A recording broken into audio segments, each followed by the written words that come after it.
Hello மக்களே, Salem news எக்ஸ்பிரஸ்லேருந்து நான் உங்கள் சதீஷ் பேசுகிறேன். இன்றைக்கி நம்ம எதை பற்றி பார்க்க போகிறோம்னா, ரீசார்ஜோட பிளான்லாம் ஏற்றிட்டே போகிறாங்க. எவ்வளோனா 80 ரூபா ஒரு பிளானுக்கு ஏற்றுறாங்க. நம்ம அதை பற்றி மக்கள்கிட்ட கேட்டு தெரிஞ்சுக்க போகிறோம். வாங்க போகலாம். வந்து ஏற்றுனது கொஞ்சம் கஷ்டமாக தான் இருக்கும். அப்புறம் நாளடைவில் போக போக சரியாக தான் போகும். ஆமாம் ப்ரோ, இப்போ வந்து ஒருத்தர் வீட்டில் 3 பேர் இருந்தாங்கன்னா 3 பேருமே ஃபோன் யூஸ் பண்ணுறாங்க. அப்போனா ஒரு நம்ம வீட்டில் இப்போ அதுவே ஒரு 500 600 வந்து இருக்கிறதுல வறுமை கோட்டு கீழே தான் இருக்காது. அதனால் வந்து ஏற்றுனது தவறு.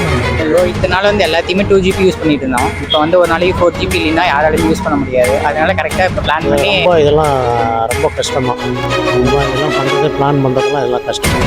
நாங்கள் வாடகை ஓட்டுறதே வந்து 100 50 அப்புறம் மக்கள் அப்புறம் அனுசரித்து போய்கிட்ட வேண்டியதான். ஒரு வழியாக 200 300 ஏற்றிருந்தா கூட நம்ம கஷ்டம்னு சொல்லலாம். 80 ரூபா தானே ஏற்றிருக்காங்க. வந்துடுது. இப்போ நார்மலான ஃபேமிலிக்கெலாம் பரவாயில்ல. இப்போ எங்களை மாதிரி ஃபேமிலிக்கெலாம் கொஞ்சம் 5G நிறைய இடத்துல கிடைக்கிறதே இல்லை. அதுக்கு ஏதோ ஒன்று பண்ணி தான் ப்ரோ. எல்லாரும் வந்து வசதி வாய்ப்பு இருக்கிறவங்களுக்கு தெரிவிக்காது. 80 ரூபான்னு எங்களுக்கு பெருசு தான். 80 ரூபா தான் நான் பெட்ரோல் போட்டு ஒரு 4 ரூபா சொல்லுவேன். இப்போ நமக்கு தான் ப்ரோ அதில் இது. இப்போ நம்ம மாதம் இப்போ 300 ரூபாய்க்கு போட்டுருந்ததில் 350 ரூபாய்க்கு போடுறோம். இன்னும் 2 வருஷம் கழிச்சுன்னா அது 500 ரூபா மாற்றிடுவாங்க.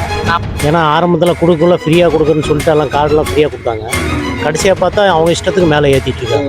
கவர்மெண்ட்டும் எதுவும் கண்டுக்கிறது இல்லை. அவங்களுக்கு என்னன்னு தெரியல. ஆனால் நம்மளுக்கு தான் வந்து பிரச்சனை. கூலி தொழிலாளிங்க இவ்வளோ காசு போட்டாங்க எங்களால் முடியல.